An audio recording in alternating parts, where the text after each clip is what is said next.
Mic check, 1, 2, coming through in the stereo. Who is that? Anything? Look, man, I'm flying today. I'm flying. I just drove 2 hours. I know I'm zooming. I'm right into it, man. What's up?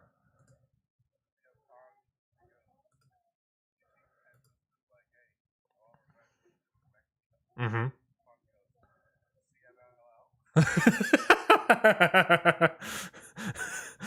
Do you think that's him doing it, or do you think he knows? Do you think he knows if he's in CMLL or AAA? Oh, perfect. There we go. You cannot be heard? How about now? Well, I guess we'll find out momentarily. That is a problem. Do you think that's him there we go. Yeah, that's on me. That's on me. I forgot to turn that dial. Yeah, it is on you. Who else would it be on? Wait 1 second. Yeah, you should be heard now. Nope. Wait. Oh, I just told you on this that I couldn't be heard. There we go. That is a problem. There we go. There we go. I can hear you on your phone. Beautiful. All right, we're good. Yeah, baby. We're live. We're folks. live, folks. Live. Here we go. Let's wow, do it. It took 19 minutes for us to start. That's a new record. That's a new record. And here we go. 3, 2, 1.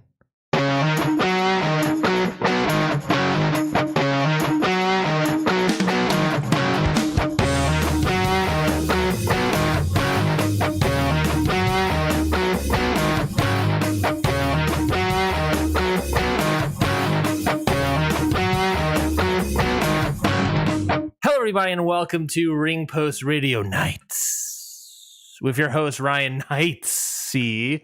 I'm on wine, and with me, as always, is Scotty Edwards. Scotty, how are you doing? I couldn't hear the entire intro music, so I just sat here in silence. Oh, that was terrible. I'm flying high, Scotty. I'm flying high. I know. This week. I know. It's a big weekend, not for me. I didn't do anything, but for Ryan celebrating Easter. And Jesse's birthday. It's also her birthday today. All in the best way possible, because Ryan popped the question and she said, "Hells yeah. Congratulations to Ryan." I got down on one knee and she just started doing this, and I'm like, I really hope that did not happen. She started doing the yes chants. I was like, wow, that would be your fault, I'm sure. Yeah, I'm officially fianced. I'm a fiancé. Yeah, you're an engaged man. I'm an engaged man. Great weekend. I barely watched wrestling, but that's not because it was great. I was great because celebrate life, laugh, and love with wine and my now fiance. And now you have to talk about wrestling. Yeah, man. Which you didn't watch. So that's great. But yeah, it was. So can I tell you the story about our engagement? Because that's what this show's for. This show is not about wrestling. It's about us on a journey of life. It's called Ring Post Radio. Maybe there was a ring post there. I don't know. But there was a ring. Oh, there we go. You just need one of the three in there. And you can say whatever you want. We have an open door policy on talking about rings, posts, or radios. Yep. I'm going to come on here next week. So the Washington Post put out an article. Yeah, so it was Jesse's birthday weekend. We went to this is the first time, by the way, publicly speaking about it. I haven't, as of this recording, as of this live stream, I have not like Facebook or Instagram or tweeted it out, by the way. Well, you did tweet it out. I tweeted it out on the count out feed, but not my own personal. Like there are friends from college that don't know. Yeah. Well, so this is exclusive. This is how much I love our audience. Wait. Sources tell me that Riot has to tell us something. You're welcome. So we went up to Just call me Shawn Ross Sapp. Now I'm going to make it a paywall. My mom is on the stream, and she just commented on the stream on Facebook. Now can I post? Yeah, probably. I haven't posted yet, but I'm doing a live stream about it, so that's probably fine. I think that's waiting for it. I think that's fair game. I think that's fair game. Jesse's doing her last. This is for my mom exclusively. Jesse's doing her last call right now outside, and then we were going to post after that. So, if you want to wait 5 minutes, I guess. My mom said thank you, but if you want to wait 5 minutes or whatever, I don't care. Look, man, I'm engaged. Happy Easter. Yes, Ryan's mom. Christ is risen. Anyways. And he's engaged. Tell the story. So Jesse and I, for her birthday weekend, we went up to Tallulah Gorge. Mm-hmm. Scotty. We went up to Tallulah Gorge, which is like in northern Georgia. She loves hiking, so that was part of her birthday thing. We went up to a cabin in the woods, this beautiful chalet, bear-themed chalet. Just had a lovely time. Then, on that Friday, we went hiking. This is I've been sitting, I've had the ring since I think October, November. I think. Wow. Yeah. And I asked her dad in January or December, I guess, the Christmas break sort of thing. It is April. For those not counting, it is April. People asked me, when are you going to ask the question? And my response was April. My mom's dunking on me in the chat, by the way. So if you're watching the live stream on Facebook, you can see my mom dunking me live. Great. So people were asking me like, when are you going to ask the question? I said, we're going to do it on a hike because that's something that Jesse loves. That's something we love. I think that, the views and everything would be beautiful. So spring when it gets warm, this was in Christmas. So I was like, when it gets warmer at some point, we were going to do it in March at one point, but the weekend we were going to go on a hike. It was like rainy and 50 degrees, and that's not good hiking weather in my opinion, nor engagement weather. So instead we waited till April, waited till this weekend. Or I waited to this weekend. We went up to Tallulah Gorge, these beautiful views. I asked the person like, hey, what's the easiest hike and the most beautiful views so that I can not be super tired. Because I, in general, want to see the views first and then do the rest of the hike. Jesse wants to save the views for last, but I'm like, nah, we're doing views first because I don't want to be out of breath or in that photo, super sweaty, and gross looking, It worked out. It was a great photo. It was a great photo. Thank you. So we get up to what was called Inspiration Point, the highest elevation in the Tallulah Gorge. You look out, you see beautiful waterfalls, this horseshoe formation. Scotty's dying at beautiful waterfalls. I'm sick. I'm sorry. That's fair. And it's I said at one point that I was like, man, there's not many people around here. That's who's gonna take our picture? We gotta get a picture of this beautiful site. We got to get a picture. And Jesse immediately found that suspect. The only time she found anything suspect was me saying that because she was like, Ryan never wants to take photos. I'm not a guy that takes photos. I don't like taking photos, but also I just like to enjoy the world, especially on a hike. That's a point of nature. So it's like, I'm not taking photos. But I'm the one like, we got to take photos because Scotty, I gotta get the ring is in the backpack. It's burning a hole in the bag. I gotta figure out a way to get to that ring post radio. Oh, yeah. Nice. Thank you. This is when I opened up the thing, it said ring post radio. You just need your phone for that one. You could go on Spotify, Apple Podcasts, or wherever your podcasts are. Beautiful. You're welcome for the plug. 8 minutes into the show on our own podcast. Oh, and shout out Drizzly as well. While I'm at it. Yeah. Wait. No, is that this week or next week? I think I think it starts next week. Well, I don't know. You told me, and then you went and got engaged, man. I don't know. I need money for the wedding, man. I believe that starts next week. We'll figure that out later. We'll talk about it afterwards. So we went out and went up to Inspiration Point. I walked up. She was looking out in the gorge. I came behind. I said, I'll set up the self timer camera. And she's like, all right, whatever. So I, go in, grab the ring. Go back over to her. Shake it in your boots. Shaking in my boot. Oh, I'm nervous as hell, man. I'm realizing this if too. You were worried about sweating, you're probably sweating right now. I was super nervous. Plus, I was out of breath because of the elevation incline. so just like I'm out of breath. And then you get down on one knee. I'm a hey Jesse. She turns around, and no joke, Scotty. Her first words out of her mouth were, "What are you doing?" And I'm sitting there like on one knee, like, all right, not the exact boy howdy. Boy howdy. That's not the exact phrase I would have loved to heard, love to hear when you're on one knee. And I'm like, oh, I'm gonna power through here. Okay. She says it like, what are you doing? How did you, what? Like all these things. Like she's completely shocked, had no clue. And then you tell her that you love her, and then you asked her to marry you. She said yes, of course. Tears were had. Picture was had. I took one picture. I didn't lie. We took a picture. I never lie, man. And the rest was history, I guess. And now I'm officially an engaged man. I'm a fianso. And now you're celebrating by recording a wrestling podcast. Mm-hmm. Ring Post Radio nights, baby. Mid-afternoons. Hi, Jesse. Ooh. Hi, fiance. Congrats, Jesse. Scotty in the audience says congrats. Well, I said congrats. Don't speak for the audience. I just assume the podcast listening audience at home. I would hope so. I don't know why they would be. If they're not listening, if they're listening to our podcast, I'd hope they, cheer you on this one. So we're engaged. Yeah, no, I figured that out. Thanks. Yeah. Congrats, though. That was great. That was great storytelling. Real wrestling type story right there. Mm-hmm. Long-term storytelling.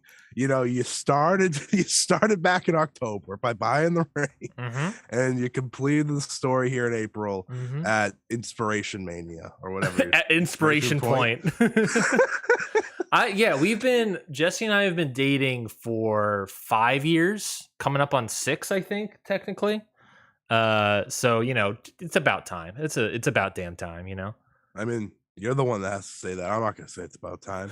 I think at this point you could. Now that we're engaged, it's like true. Now that you can totally and we're I think we just hit our 1 year anniversary of starting the match race a few weeks ago. AKA I think that's right. Whipping your butt. Yeah, that's true. That's true. It's okay. It's okay. It's a time for celebration. It is. And my week sucked. I got nothing. No good news. You're sick? I'm sick. I'm sick as could be, if you can't tell by my voice. But you know what I do have, Ryan? What's that? To celebrate your engagement and Easter. You have a present? You have a present for us? Yep, I got a present. An engagement gift? All elite crate. Yeah, baby. Right here. Yeah, baby. And we're going to do a revealing right now. That's what we're talking about. That's what this show is. We totally didn't prepare for this week, kind of. Look, if you're upset that the lack of wrestling talk this week, there will be wrestling talk. We're going to be talking about Windy City Riot as much as we can. AEW Championship Week, some news. We still got a show for y'all. But if you're upset that the lack of it, look, your boy was in the woods in a mountain with no Wi-Fi for Friday to Sunday, and I got engaged, mother trucker, and I'm drinking wine. So and I'm sick. If you're not down with that, then that's on your own accord. But here we are. Scotty's sick, so he's dying. Here we go.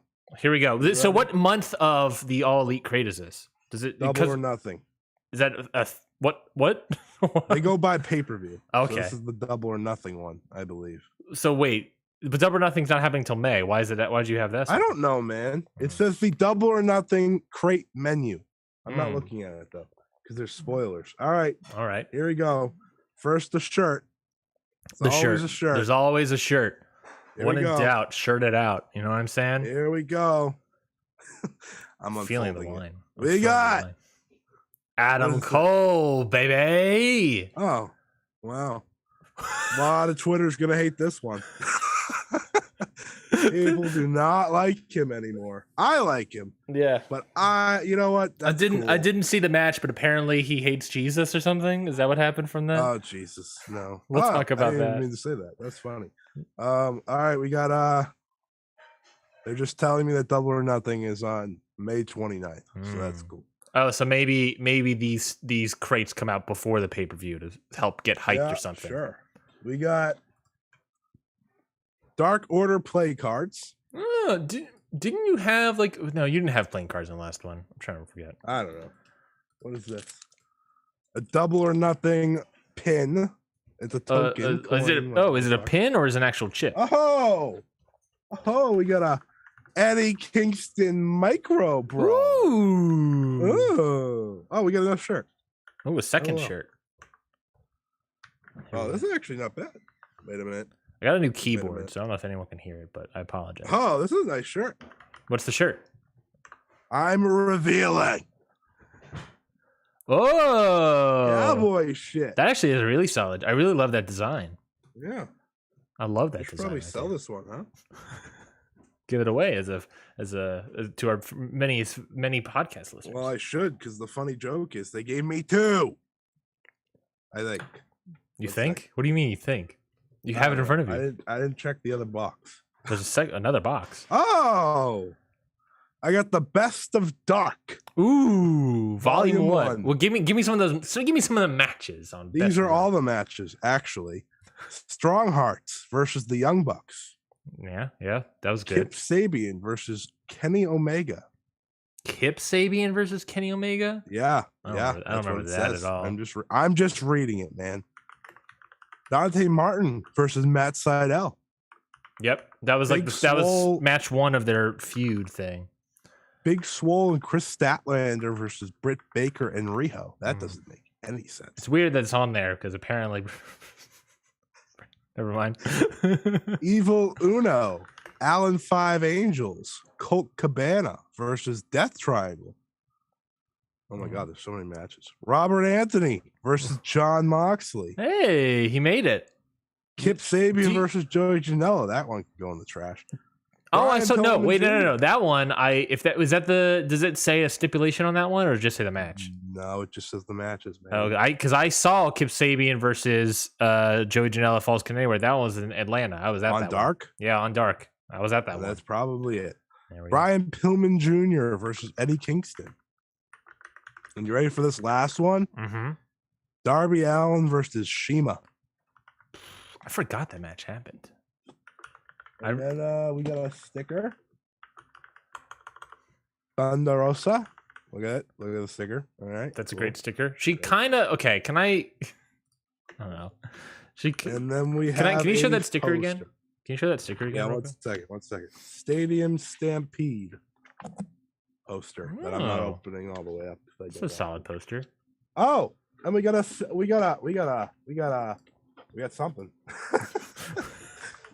Wait, here's a sticker again. So I don't know about you, but maybe it's just me. She kind of looks like one of those like dinosaurs that have the flaps. No, I see it. I don't know if that's. Oh, we got a signature. I don't know if it's offensive either. I hope not. We got a signature. If it's good, it'll be behind me next episode. Oh, it's a couple. It's all Cody Rhodes. Well, we got to offshoot these. Hey, press 10. They weren't good. QT Marshall. Oh boy, what a gift! Thank you. Was it just those two?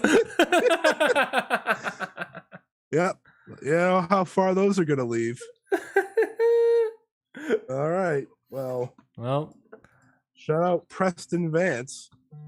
Vance. Yeah. All right. We can go back to wrestling talk now. Yeah, well, because we haven't done any yet.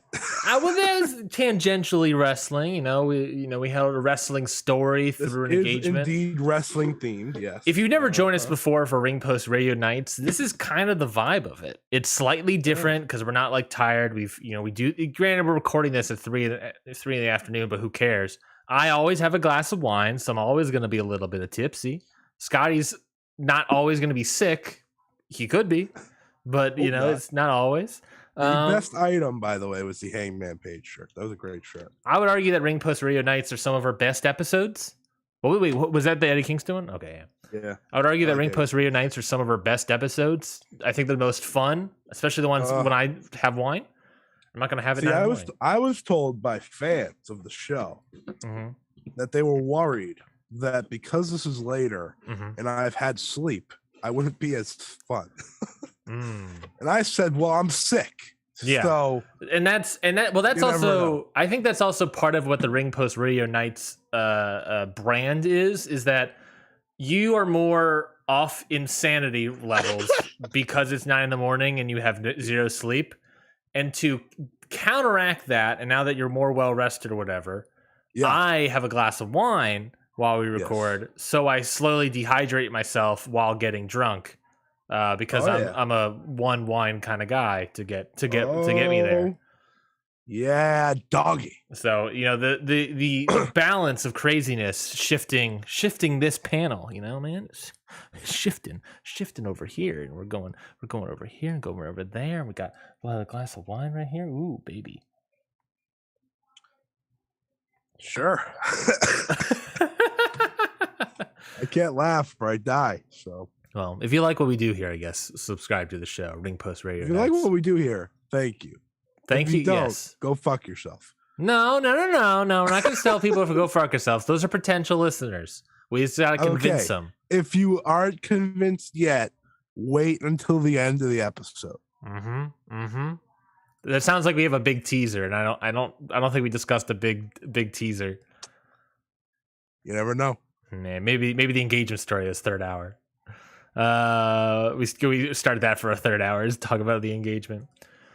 I was so nervous, by the way. I realized this about myself, that I got super clammed up. Like I just wouldn't. I was just like, you didn't drop it. I didn't drop it. And again, important. We were on the top of a gorge, so she saw it and like backed up a little bit, and there was luckily a fence. So that would have been a story. I think Jesse's a terrible one. Jesse's grandfather said after hearing the news that jokingly said that he's like, oh well, yeah, I hope she said yes, or else she's gonna be at the park by herself. I was like, oh, Jesse's grandpa. Oh man, that wasn't Ryan denying it. No, he legit said that. He said that as they're going to mass this morning. He said that to Jesse. And I was like, man, this man, what a guy, what a card. Well, happy Easter, folks. Happy Ring Post Radio Nights. Happy love. Happy life. Happy laugh. Scotty, I hope you feel better. It's not COVID, right? It's just sickness. It is just a head cold. It might be worse.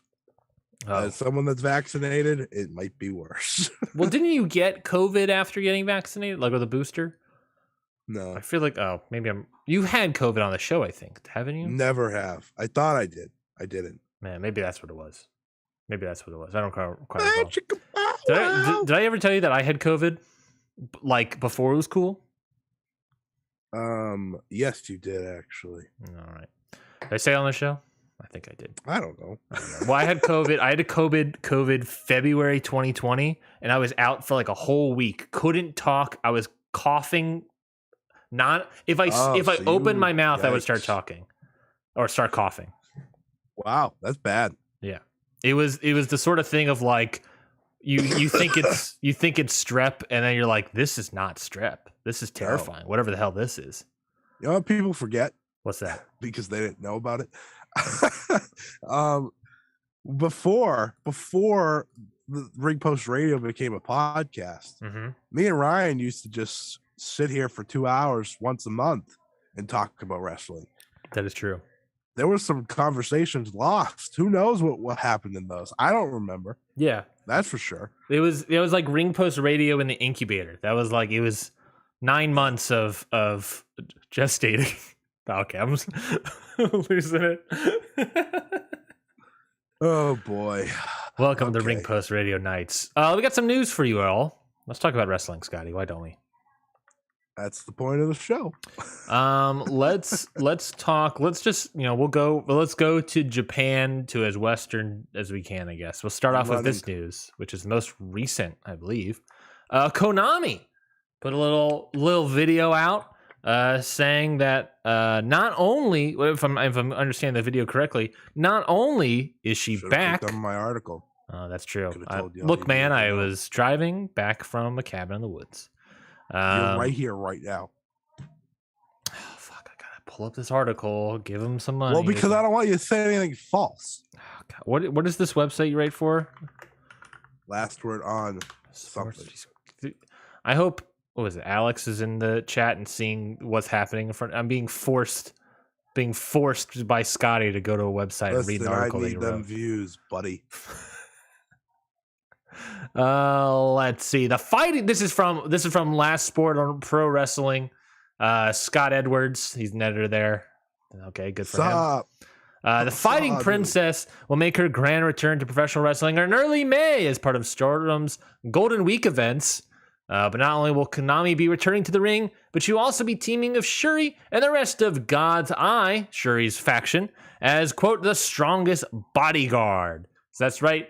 Konami is back, and she is in another faction, this time with Shuri. And I forget who the other person is also in Shuri's faction. I don't remember. Mirai. Is it Mirai? And Ami Sourei. Oh, Ami Sourei is who I was thinking of. But yes, I forgot that Mirai is also in here. So, big news for Konami. I can drop us some Cinderella spoilers too, by the way. You could. Before show's end. You could. So thoughts on, obviously you wrote an article about it, but Scotty, give us some ideas about Konami returning. Yeah, well, it's weird because she's only coming back for 5 days. Mm-hmm. She's coming back for a 5-match run as part of God's Eye, wrestling every single faction in Stardom. So I guess that's pretty exciting.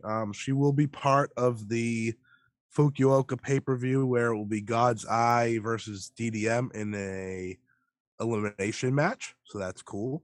And she will also be wrestling against Oedo Tai, which she kind of officially left by doing this. So it's exciting. I think it's cool to see Konami back. I don't think anyone has a clue as to what kind of comeback this will be. But it's just cool to get to see her at all. That's the way I'm taking it, because she's great. She's going to be the best version of herself now. And her and Shuri are the best together. So should be a lot of fun. It gives God's Eye a number for the time being. And then we will see in due time what her full future holds. But I am excited to see her back for as long as she wants to be back. Yes, I'm glad. I've always liked Konami. I think it's fair to say that in this last couple of months of or right before going on break, I think it's fair to say that, she needed time off. She needed some time off, and hopefully she got sick. So. Yeah, hopefully this trial return bears fruit, and it can lead to an even bigger return. What kind of fruit? I don't know. Grapes. I like grapes. I do too. Sip of wine. I have lemon water. Ryan's gone. He almost just spit his wine.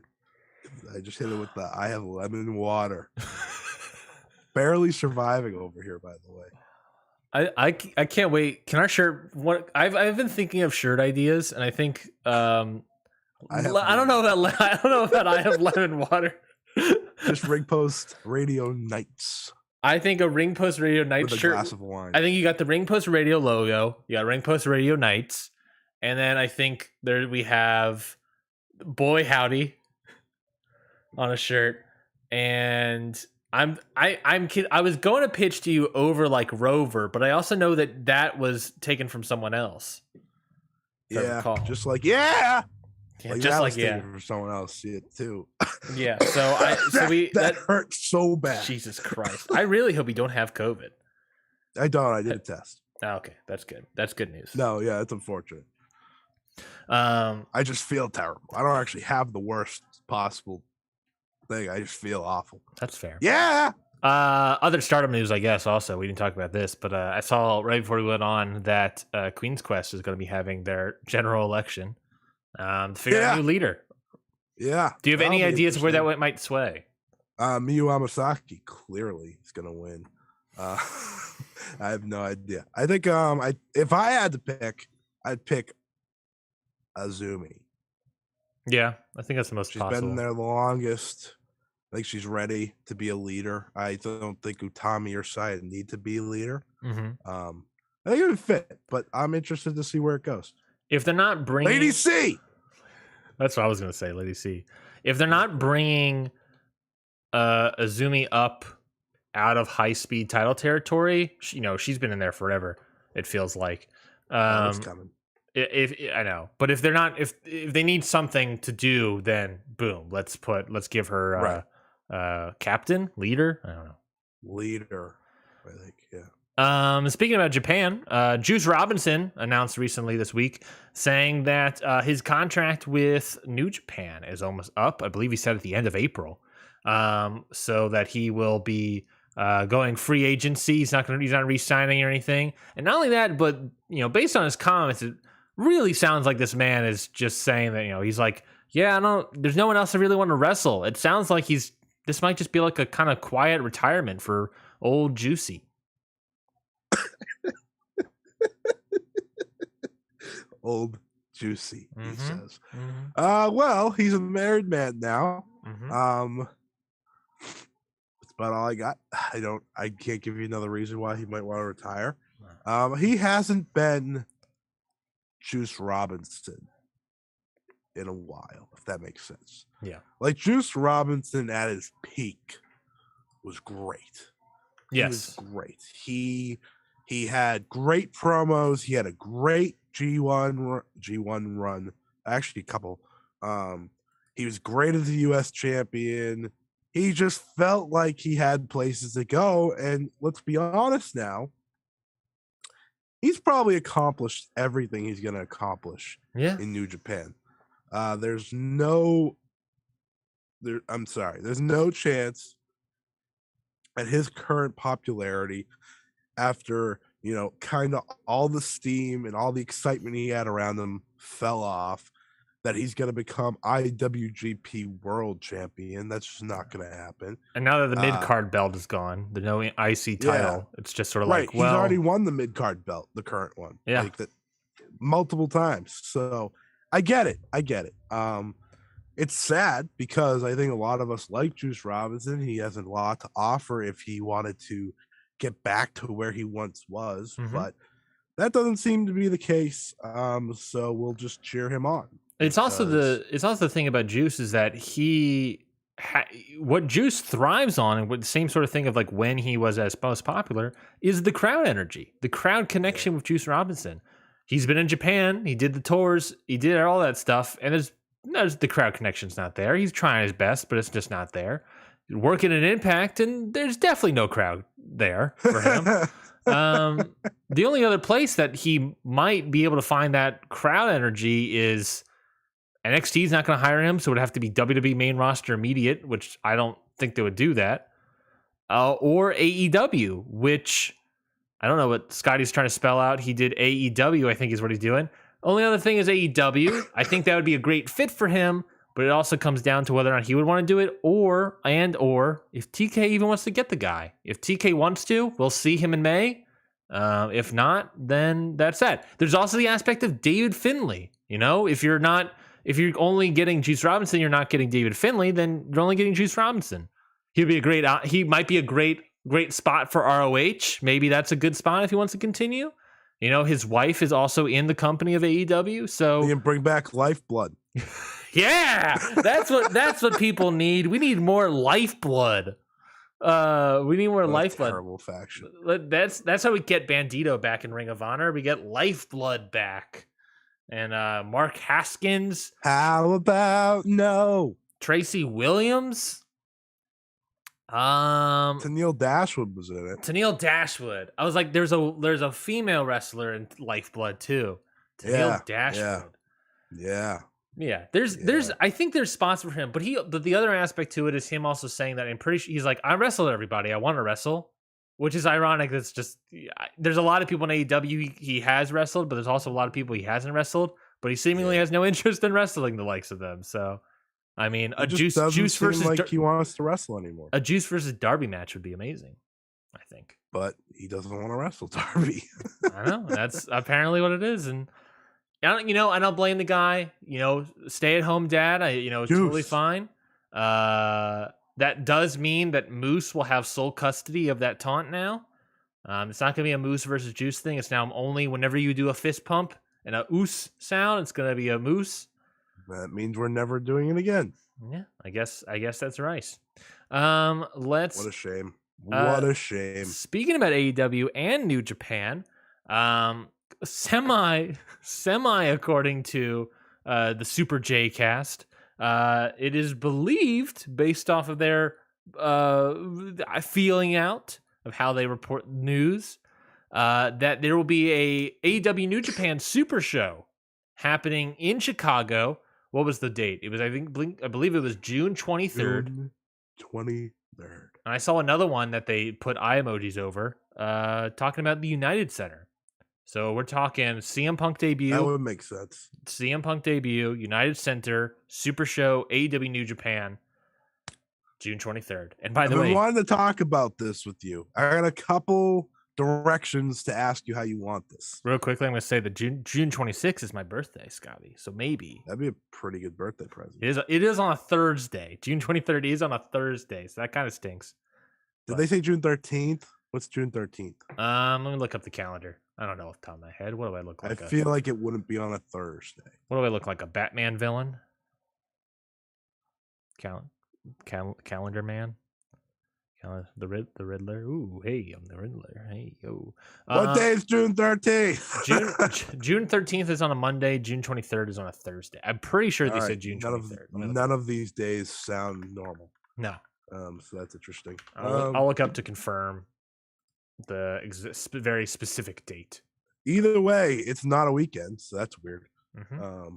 I feel like it would be on a weekend. No. You would think.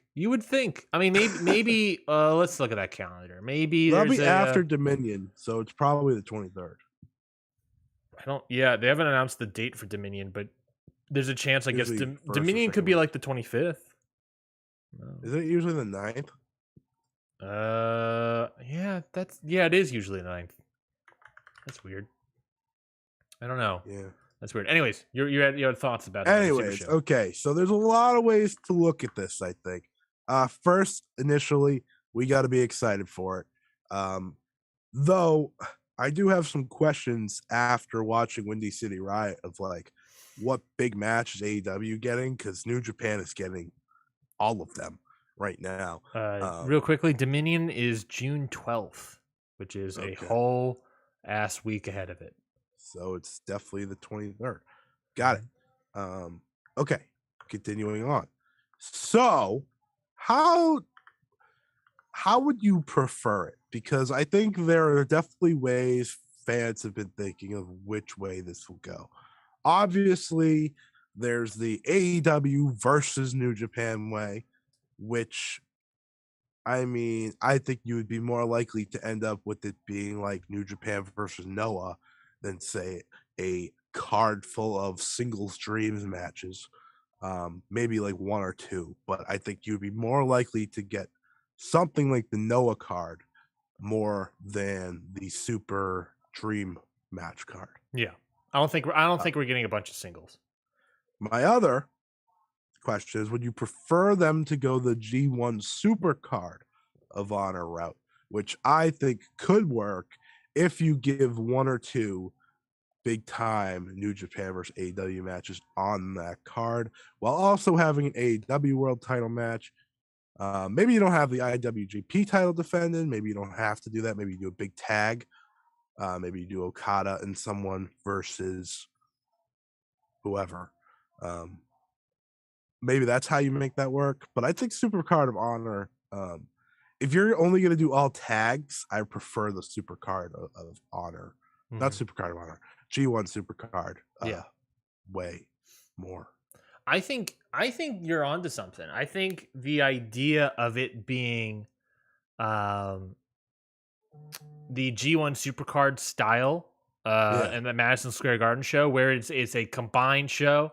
You know, the best part of that show is the New Japan side. The Ring of Honor side stunk. So if the other side is awesome, then it's an all-time show right there. Exactly. You can mix in a couple of those matches, like doing a U.S. title match where it's AEW versus New Japan. So it's who's the U.S. guy right now? No one right now. Oh yes, it's vacant. So probably it would be Tanahashi. Probably I think it would probably be Ospreay. That would also be easier for a show. So you can do Ospreay versus someone for the title, and that'll be totally fine. You can do I think a lot of people would love to see like Okada versus an AEW guy, but that's also very tough politically speaking. And also, I think for everyone's enjoyment, everyone would prefer that over a Noah-like show where it's just a bunch of tags, multi-man tags. No, I think the tags would be better. I think maybe that show. Well, then that show. I think the tags. Oh, you mean the Noah show? Yeah. Oh well, yeah. But like faction versus faction, like you can do Danielson, Moxley, Yuta, Shooter versus I don't know Lij. You know, right. I think you could do one of those matches on the Supercard show and design show instead. That's true. That's also true. I think it would work better, and that would be great. And I think Shingo would love it based on that commentary stuff. Shingo said, "I need to get to the U.S. now." I think, also personally, I would way prefer a G1 Supercard. I mean, that show was really good, albeit some things. You can do your multi-man tag situations as well. You know, that's always fun. You can do like tag champs versus tag champs and just call it there. Yeah, I mean, I have a take on the titles of AEW in a little bit. All right. But here was the card for that, by the way. Oh, because we did get some Ring of Honor versus, what's it called? New Japan. Yeah. So, alrighty. The first match, which was a dark match, this is just skull breaking. Jenny Rose. Oh yes. And Oedo Tai's Kagetsu Hazuki defeated the team of Stella Gray, Sumi Sakai, and Hana Kimura. That's unique to say the least. Kenny King won the Honor Rumble by eliminating Jushin Thunder Liger. I'm gonna pause right there. Right. That was 42 minutes, by the way. I remember watching it. King King. That could be a Casino Battle Royal. We can do a New Japan Rambo, but that could also be a Casino Battle Royal, and that would work. The other thing is what you just said is you're telling me that there's a potential that there could be stardom wrestlers on the show. That was my little tidbit in there. I hope not. What? What? You want to? I don't want the wrestle. I don't. Okay, so I'll bring it up. I don't need them to wrestle Anna Jay and Tai Conchi. I don't. What if it's Shida and Riho versus Shida? It'd probably be because I think it would be cool to have one showcase match. Yeah. But what if it's like AEW Women's Champion versus I don't know. Shuri. Who's the current Shuri and Thunder Rosa would probably have a good match. Well, no, actually, I would love to see that match. I'm booking it, man. Shuri Thunder Rosa. Holy shit, that's actually really dope. All right, so now we get to the main card to further the point here. Jeff Cobb, the Ring of Honor television champion, defeated Will Ospreay, the never openweight champion. So there was your clashing. Your lower card title thing that you could do. Roosh defeated Dalton Castle in 15 seconds. Yep. Oh, this one hurts. I don't even want to talk about it. So to be clear, that was a Ring of Honor match. Totally. Yeah. Kelly Klein defeated Mayu Iwatani for the Ring of Honor World Championship. Yeah. It's terrible. So they could do what a crime. We could do Shuri versus Thunder Rosa. important, Flip Gordon and Lifebloods, Juice Robinson and Mark Haskins, defeated Bully Ray, Shane Taylor, and Silas Young. I'm seeing why the Ring of Honor side sucked. Dragon Lee defeated Taiji Shimori and Bandito. That was a Ring of Honor New Japan. That was for the IWGP Junior, right? Yes. So that could happen. That could something like that. Winner take all IWGP and Ring of Honor tag team title match. If they want to do that junior thing, then I would suspect that the AEW representative in that junior match would be in the Super Juniors, not Super Juniors. Yes, which would be before it. So. Yeah, because the New Japan audience will need to know who he is. So bring him over for the junior tournament. Then we can do that sort of junior title match, and they could win it. Yes. Maybe they win it. I don't know. They could win it. I guess they could win it. Timing wise. Guerrillas of Destiny were defeated PCO and Brody King, Evil and Sonata, and the Briscoe brothers for the tag titles. Zack Sabre Jr. defeated Hiroshi Tanahashi for the British Heavyweight Championship. That could be your Ring of Honor World Title match in this situation.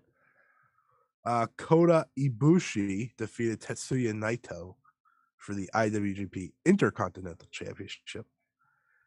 There was a 3-way ladder match that featured Matt Taven. Matt Taven won. I'm not saying the other two. Because Matt Taven. I was like, what are you doing? And of course, the main event where Okada beat Jay White. So, yes, to go back to our point here, I think they can make that work, and it would be a far better card. Oh yeah. I mean, to be fair, like that Ring of Honor side was not great to begin with. Even at the time, that was like a crappy card.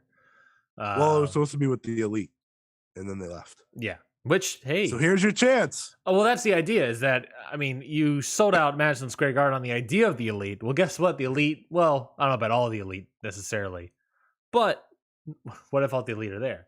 Now, Cody won't. Well, he wasn't really elite. That's the he was very elite. Elite erasure. When does? Here's the other idea, Scotty.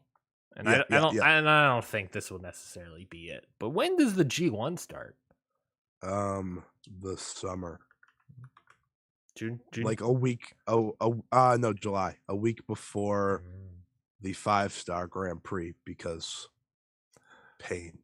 Scotty only knows things based on when in relation they are to a Stardom event. That is correct. I guess what I'm saying is that they could have it be like a G1 climax thing. That could be fun. Yeah.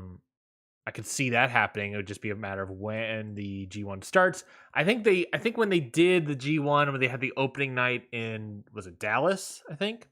I believe they had like a long ass time between the opening night and the next night for that block. So they could do it in theory if they wanted to. But I'd rather have the Super Show. I think I don't know what they'd call it. But I think that's the direction you go. Another G1 Supercard like show. You have title matches. If you want to do one AEW guy versus Okada, you can do that, but I don't think it's necessary.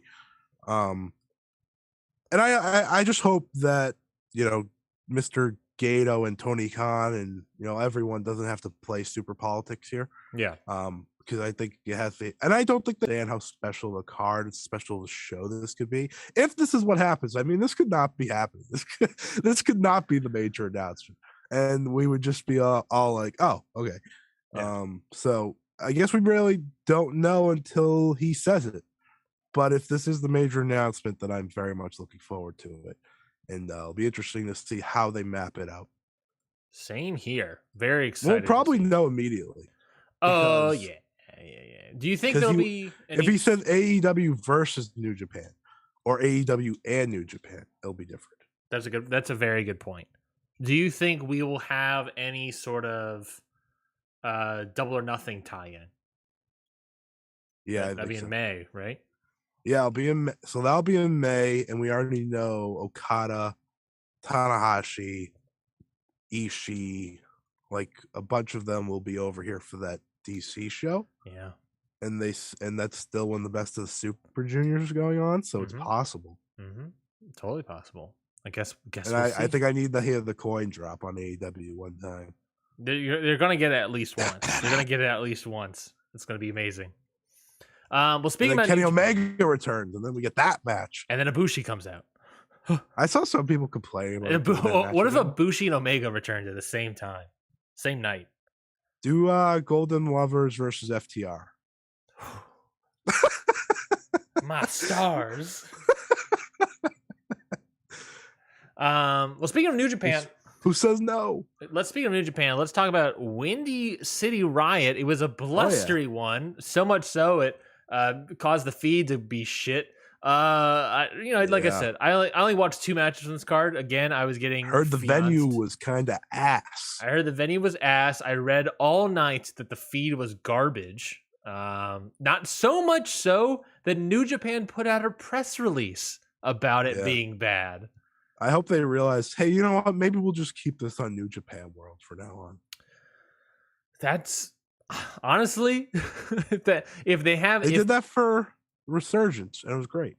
Because not only that, the president of New Japan was in attendance, seeing all these issues and seeing them in real time.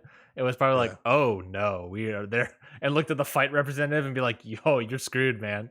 They got another shot next month." That is. Well, we'll see if it changes, I guess. But how much of the show have you seen, Scotty? I saw the last 3 matches. Perfect. I saw the I saw the 10-man tag and the strong open weight title match. That wasn't for the title. It was for the title, and we'll get to it. They changed it? We'll get to it. That's awesome. Good for Filthy. We'll start at the opening. We got a dark tag match. Who cares? 6-man tag. Do you want the results? Do you care? I don't care. No. You know what's funny about this? So I turned on the stream, right?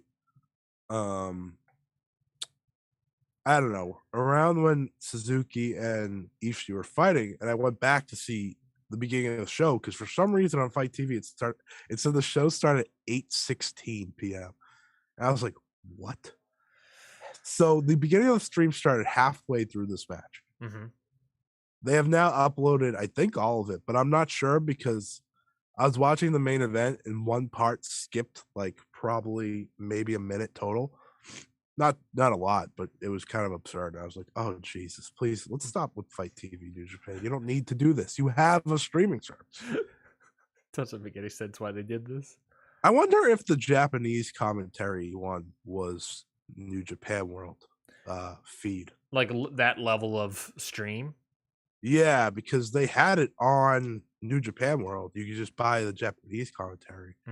I wonder if that was their own stream. I don't know. That's a great. Next time I'm buying that one. That's for damn sure. That's true. Yeah. If there's any Japanese listeners of the Ring Post Radio, definitely let us know. Tweet at us. Let us know. Yeah.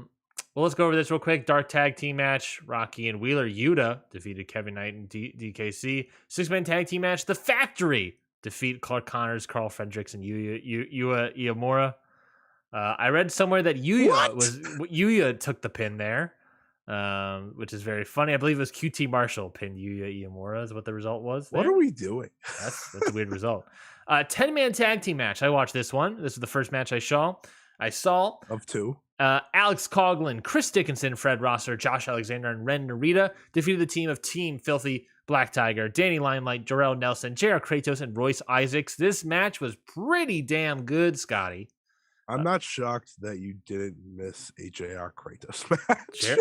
Look, oh my God, Scotty. So 2 big moments from this match. I read he did a dive.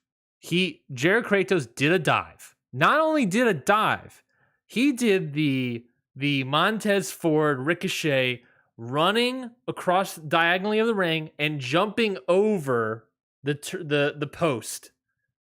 Holy and every, he didn't go quite over the post. He kind of just went over the top rope on the side. But that's fine. Care. That's fine. Impressive as hell. It was the camera didn't the camera made it look great, and it looked great. JR Kratos. That's the most terrifying sight known to man. And the other spot that included JR Kratos is Alex Coughlin stalling suplex JR Kratos in the air. This man is like 300 pounds or whatever. Alex Coughlin looks showing all of his strength, holding him up, looking real good. They're bringing him down, and the crowd's like, yeah, and the crowd's really into it. Everyone else was really good. Was that you while watching it? Yeah, that was me watching it. I was like, yeah. Everyone else looked good in it. Everyone else looked pretty good in it. It was really those two spots that were really stand out. After the match, Team Filthy, despite losing, just started beating down the other team. Tom Lawler came out to join him in on beating him down. Then Yuji Nagata's music played. He came out and he said, he told Tom Lawler, he's like, don't cry, don't be a coward. I want that title. Put a title on the line. Tom Lawler said yes, and he put the title on the line. By the way, he came down to Yuji Nagata came down to save Fred Rosser. Yuji Nagata's like, I wanted the title on the line, and Fred Rosser's like, oh, good job, man. And he leaves, and then looks back, and Tom Lawler's like, yeah, title on the line, and Fred Rosser's just like, what the hell, man? And then just walked away. He's like, I've been asking this forever. He'll be the next champion. It's okay. Yeah, they're really sort of teasing the idea of good like him, Fred Rosser's lost to Lawler twice, but he really wants that title, and he's still asking for it. Lawler refuses to give it to him. So they're really teasing it. I really think it is going to be Fred Rosser. So we'll see. Could be Chris Dickinson. He signed a new contract. I guess that was news. Could be you. Could be me. You never know. Could be Tucker. Could be Tucker. Excuse me? Could be Chris Tucker, the actor. Okay. And then we had the New Japan Strong Openweight title match. Tom Lawler defeated Yuji Nagata in 13 minutes and 57 seconds. Fine. It's fine. It was pretty decent, I guess, but it was just not what you expected. Certainly not the Jon Moxley Yuji Nagata match for the US title. That was a good match. I don't know. I felt that this match didn't make Lawler look good. Like Lawler was the one here that to me wasn't the guy that came out looking good here. He kind of, I don't know, he kind of just looked a little sloppy versus Yuji Nagata. And I granted it's Yuji Nagata, but it's Yuji Nagata. I don't know. To me, like part of this issue of the match stinking was a little bit to Tom Lawler's lack of favor, I guess. Damn, that's a shame. Yeah, real shame. Moving down the show, there was the 12-man tag team match of United Empire defeating the team of Bullet Club. This was good. I also heard this is good. I cannot wait watching it. And I'm gonna give all the credit to Scott Norton. Yeah, baby. And Aussie Open. Yes, Aussie Open. Aussie. Oi. 6-man tag Chicago street fight. This match lasted 24 minutes, and all I saw on Twitter were people complaining about it. Yeah, I heard it was good, but it was way too long. Mm-hmm. Which means I might not watch it at all. You get like an hour and a half of stream issues. There's stream issues during this match, and it's also 24 minutes, and it's fine. Oh, good. I mean, 24 minutes of bad dude Tito. Juice Robinson, not the bad dude. Juice Robinson in another. Speaking of the ROH Madison Square Garden show, Juice Robinson in another crappy Chicago street fight. Oh yeah, I'm not gonna watch this. Then we got the last three of the show. US of J Open Challenge Series match. Did you see the video? Jay White defeated Shooter. Did you see the video? No, I did not. Okay, so to set the scene. So Jay White's in the ring, he's waiting, lights go out, and Jon Moxley appears on the screen. And I'm like, yeah, here we go, because you instantly know who it is. Yeah. And he goes, go get him, Shooter. And then he gets up with the Death Rider jack, and I was like, yeah, this is great. Yeah, and I was amped from there. Unfortunately, the crowd kind of sucked. Not a Chicago crowd. I want to call them out right now. They kind of let me down a little bit. I knew some people in the crowd. I'm not going to blame you guys. Mm-hmm. But I'm going to blame everybody else. I think it's also hurt that they came after a Chicago street fight, truthfully. Mm-hmm. But I thought this was a very good match. Really enjoyed what Shooter showed. Jay White's, Jay White. So it's not very shocking when he has a great match. But I think Shota is going to be a fantastic babyface. I think he's going to be kind of like he needs to get back to Japan to really be him full self. I mean, even when like Okada was on excursion, he wasn't his full self until he got to Japan and really established himself. Mhm. But he has all the makings. He has some really good moves. He gives off a vibe, man. He has the hair, the look, the pants, everything about him. He looks like a big deal. Yeah. And the biggest match in New Japan history is clearly Shooter versus John Moxley, whenever that does happen. It's just really cool that they played to that again, because I legitimately got amped when he goes, "Go get him, Shooter!" It's great. But I really liked it. Not the best Shooter match I've seen. I think his match with Ospreay for the Rev Pro title was better. I really liked that match, but I thought this was pretty good. The crowd's really what hurt it more than anything. I was going to ask that I have seen some of his other Rev Pro matches, and he's just, I read that the pandemic was not great on him. So, I was wondering. Back to it. I was wondering. Okay. He's in great shape now. That's good. I think because if you recall, the last time New Japan did this live show in LA, right?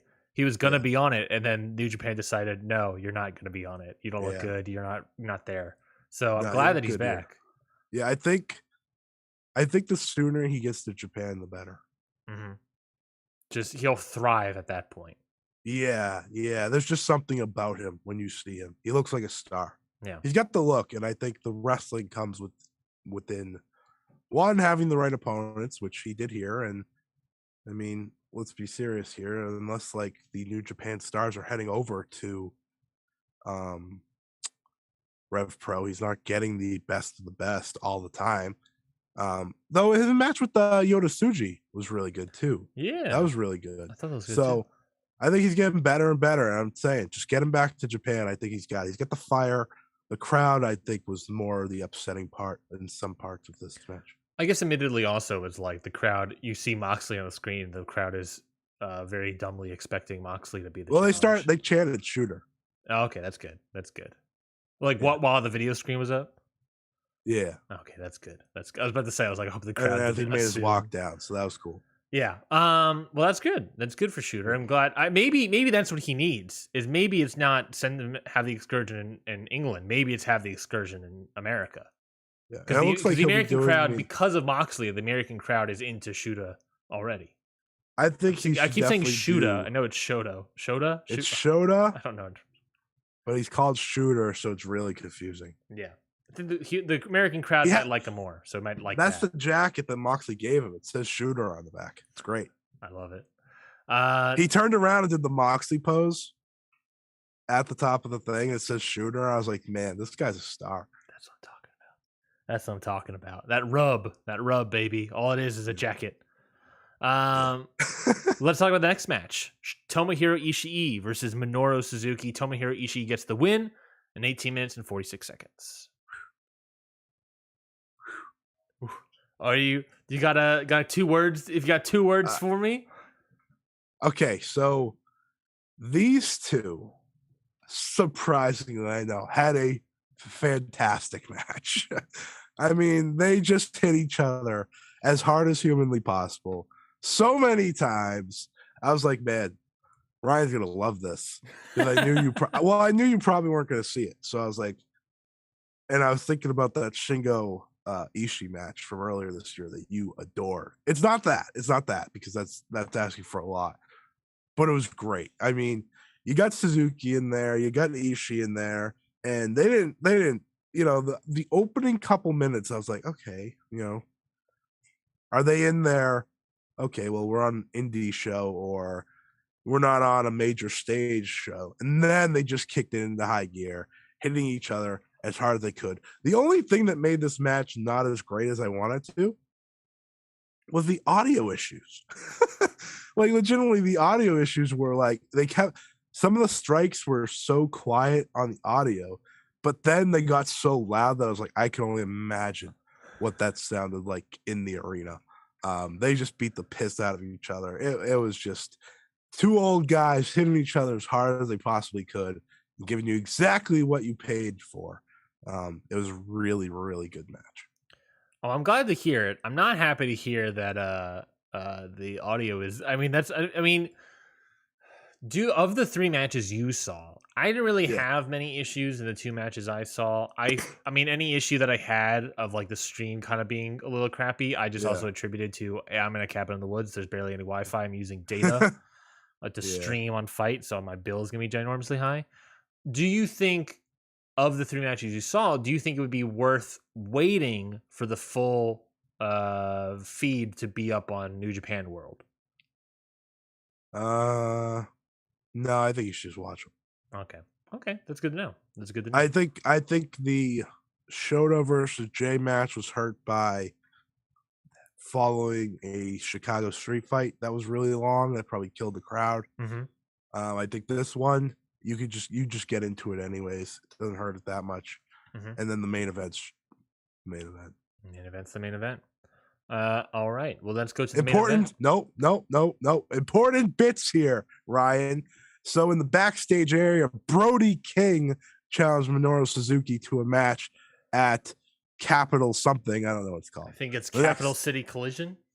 Yes, that's going to be probably one of the single matches. But wait, Ryan, it gets juicier. After this match, juicy finale, the music hits. The world is called Better Bundle Up. Eddie Kingston challenges Tomohiro Ishii to a match at Capital, whatever the fuck it's called. And yeah, that's happening. That's official. He's so mad. He's like, I live the King's Road and you got coached by them. So I want to beat you up. Pretty much. That's pretty much what the promo was. Great promo. You got to listen to it. The sound issues suck for this big time. You couldn't hear his music at first. But you felt it. You felt the music. Yeah, you felt it. Once he stepped out of there, I was like, oh man, these two are going to fucking kill each other. Great. It'll be great. I'm so mad that I am not going to that show. I tried to pitch it to Jesse. I was like, hey, we can see family. That's an idea. We can go see the show as well. God damn. Eddie Kingston, Ishii, Brody King, Suzuki, Okada probably doing a title defense. Man. But wait, there's more. There's more. You got those two. Let's get to the main event. It's time for the main event. Singles match. Jon Moxley defeats Will Ospreay in 21 minutes and 24 seconds. It was phenomenal, man. Jon Moxley. I tweeted this today. He has been the best he's ever been, I think, since returning. When did he come back? Jon Moxley? January, I think it was just the beginning of the year. Yeah. He has been the best he's ever been in the ring, I think. That Wheeler Yuta match was great, right? Wheeler Yuta match was great. By the way, didn't get 5 stars, so eat shit, Ryan. Trying to say I didn't see a 5-star match. Eat shit. Dave didn't give it 5. He gave it 4 3/4. He probably will give this one 5. I'm guessing. There was a different element in there, and his name rhymes with Bill Ospreay. Bill Ospreay. You're welcome. But the match was fantastic. This is the first time we saw all of United Empire on stage at the same time. They were all out there. They were all supporting him, but they didn't get involved. This match it brought out a side of Ospreay I don't think many were expecting. Very physical, very bloody match. They made it feel like a fight, and they sprinkled in Ospreay's, big moves and Moxley's usual awards, and it was just a fantastic main event. It's exactly what I think you'd want from these two. Just fantastic. Damn. With Jon Moxley, of course, getting the dub clean in the middle of the well, not clean, actually. I was about to say, I remember reading that there was a whole debacle about this ref situation. Some people acted as though they're like, oh, they botched the finish. No, they're continuing the Will Ospreay story of he kicks out or he doesn't tap out, or those things. They're continuing that. So the ref counts to 3. Ospreay looked like he kicked out. Then Moxley puts him in a sleeper immediately, but the match is already over. And then Moxley gets up and lays out the ref. Fine by him. I wonder. It was a great match. I mean, to be fair, this is all karma for Will Ospreay for having that match with Bushi and beating up 3 referees. Yes. So I imagine screwed. If we're going rules of 3, we got the New Japan Cup, we got this show. Looks like we might have, what was it? Dominion is when that U.S. title match with Tanahashi is going to be. So, yep. Looks like rules of 3, baby. We're going that way. That's for the 3 refs. For the 3 refs. Of Hiroshi Tanahashi, Jon Moxley after the match gets on the microphone. He says, I respect Will Ospreay. He stepped up to fight me when I laid out a challenge. But you know who I don't respect? A certain New Japan legend. Hiroshi Tanahashi gets the oohs and ahs of the crowd. And he says, listen, one more time, I'm laying down the challenge. If you don't accept, I'm going to come and get you out of Japan and drag you to Capital, whatever the fuck it's called. I keep wanting to call it Capital Punishment, so I'm just going to keep saying Capital, what the fuck it's called. And that is seemingly official as well. Beautiful. That's Jon Moxley versus Hiroshi Tanahashi, and that doesn't even involve whatever Okada's doing. Are we sure the Capital City Collision show is not the AEW New Japan Super Show at the rate? Well, that's my point. That's my point. I was like, wait a minute. So they have these 2 massive matches. What is AEW getting back? Ooh. So last week we talked about a Double or Nothing situation, a possible tag match. What if that's just the Capital City Collision match? We do Danielson Moxley versus Okada Tanahashi. Then the Super Show is like Tanahashi versus Moxley. Well, they're doing Tanahashi Moxley at this show. I mean, is that official? Is it announced? I mean, he said at this exact pay-per-view. Well, wouldn't it be part of the story to or you could not have it yet and make it be a tag match? It's very easy to just do Ishii and Kingston. You could do Ishii and Tanahashi versus Moxley, Kingston too. Or Moxley. Yeah, that's true. Ooh. Tanahashi, Ishii, Okada versus Danielson. Danielson, Kingston, Moxley. Who says no? Who says no? Is that the phrase you're trying to get on the t-shirt? Who says no? I mean, who would say no? My neck is killing me. My throat is killing me. All right. Well, we'll try to. Is stuffy. We'll try to make this. I'm rolling though. Rolling. Let's roll it on. Rolling. AEW Championship rolling Week. Down the river. God, your voice sounds cracked and destroyed, my man. AEW Championship Week took place this week, unofficially titled, but somehow someone said it, I think on television. I don't remember who. AEW Dynamite. I don't want to necessarily go through match by match, but is there any sort of things that happened in the show that you greatly enjoyed or that you think that you want to talk about? I should say that you want to talk about. Did you not watch the show? I did watch this show. This is of the 3 shows, I watched this. You only watched this one? Of the 3, Rampage and Battle of the Belts and Dynamite, yes, I only saw this one. Oh, brother. Okay. Brother. So I'll go first then. I'll go first. Okay, I had it, but that's fine. I thought match of the night for me, way easily, was Powerhouse Hobbs and Ricky Starks versus Keith Lee and Swerve Strickland. Wow, easily, he says. Easily. I loved this match. I thought it was phenomenal. It was my second favorite match of the night. I think I think Samoa Joe, Minoru Suzuki was also really, really good. But to me, I actually preferred the Powerhouse Hobbs, Ricky Starks, Keith Lee Swerve match because there's a little bit of the element of Samoa Joe, is probably going to win this title. And this one, you had Hobbs pinning Lee, right? Great moment. Great work from all 4 of these guys. The crowd was super into it, mostly because of Ricky Starks. And then Keith Lee and Swerve, obviously, as well. I thought these guys killed it. They've been doing the work in on Rampage for weeks now. They come over to Dynamite and they kill it. Just a fantastic tag match. It's just that they did Keith Lee and Swerve did their sort of indie spots that they used to do. They did the moonsault off of springboard moonsault off of Keith Lee's chest. That was beautiful. Just great work. Ricky Starks paying tribute to The Undertaker, former training partner, The Undertaker, by walking the ropes, by strutting the ropes, really. Just fantastic match. I just really, really enjoyed this match. Yeah, I mean, it was a great match. Don't get me wrong. I did enjoy it very much. I just walked away from this match. I was like, wow, and really, this is actually the whole conversation I want to have with AEW right now.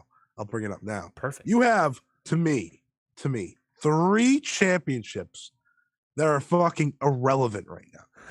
Debatably 4. I wasn't even counting the TBS title when I said this earlier this week. But you have 4. The tag team titles are overshadowed by the Ring of Honor World Tag Team Champions. Yep. The TNT Championship couldn't be more fucking dead right now. The women's title, you just don't have them doing anything besides backstage segments, so I don't know what you want them to do about that. The TBS title, the same thing. And you had a pitiful Marina Shafir match on this show as well. It's stunning, because then I watched this tag team match right here, right? You got Keith Lee, Swerve Strickland, Ricky Starks, and Powerhouse Hobbs. Oh, you know what? These all should be holding the TNT title at the very least. They should all be competing for it. But no. We need a 3-time Sammy Guevara title reign for some fucking reason. It's terrible. Absolutely terrible. I have a legitimate problem with that, because AEW has these great stories going on outside of the title picture. But I was promised that the TNT title was never going to feel like a mid-card title. You're right. It doesn't feel like a mid-card title. It feels like whatever the Intercontinental Championship was in the 2010s and on. That's what it feels like. No offense to Scorpio Sky, but no one cares. No one's interested in him. His undefeated streak was all in dark. No one cares. No one cared. Sammy Guevara, I don't think anyone could care less. You just replaced Cody, but people actually don't like Sammy Guevara. I said it last week. I think that's good heel heat, Ben. I think if it's working. Well, you got it, but he still shouldn't be holding the title again. I saw a picture. Ty Conti looked pretty heel in that outfit. Yeah. Miro loses that belt, and the belt has been nothing but shit since. Nothing but shit. And it's a shame. It's an absolute shame. Ricky Starks, he should be holding the TNT title, not a title that's fake. No offense to the FTW title. I love Taz. I was wondering if you're going to add the FTW title into this 4 title. Feels more important. Because Ricky Starks feels more important. This dude's a star. He should be holding titles, actually competing for titles. Powerhouse Hobbs, he pinned Keith Lee clean. Well, kind of clean, but he pinned him clean. And Swerve's amazing. I mean, I sing the praises of Swerve on a weekly basis. And Keith Lee's probably above the TNT title. He probably should be competing for the world title. But that's you get it. You get it. AEW has a problem, and it's their titles. All their titles don't feel, except for the AEW world title, which good sign that your world title at least feels important. And that even is in a feud that people don't care for. A feud that's gone on just a little bit too long. And also, I think it was VOW on the flagship said last week that on this show specifically, they did not hype or mention, besides just like a graphic or whatever, in any segment or anything, the AEW Rampage title match at all. Yeah, not once in the show. What you're talking about, the point of like, that title feels important. They did not even mention it once during the show. Right. And this is the second week in a row. I'm not complaining. I've loved both matches. That Ring of Honor championships have main evented your Dynamite. I'm not complaining again. Both great matches. Really not complaining. Give them to me all the time. But when this happens, you make your Battle of the Belts show feel fucking useless. It's pretty much dark with title matches. Maybe worse.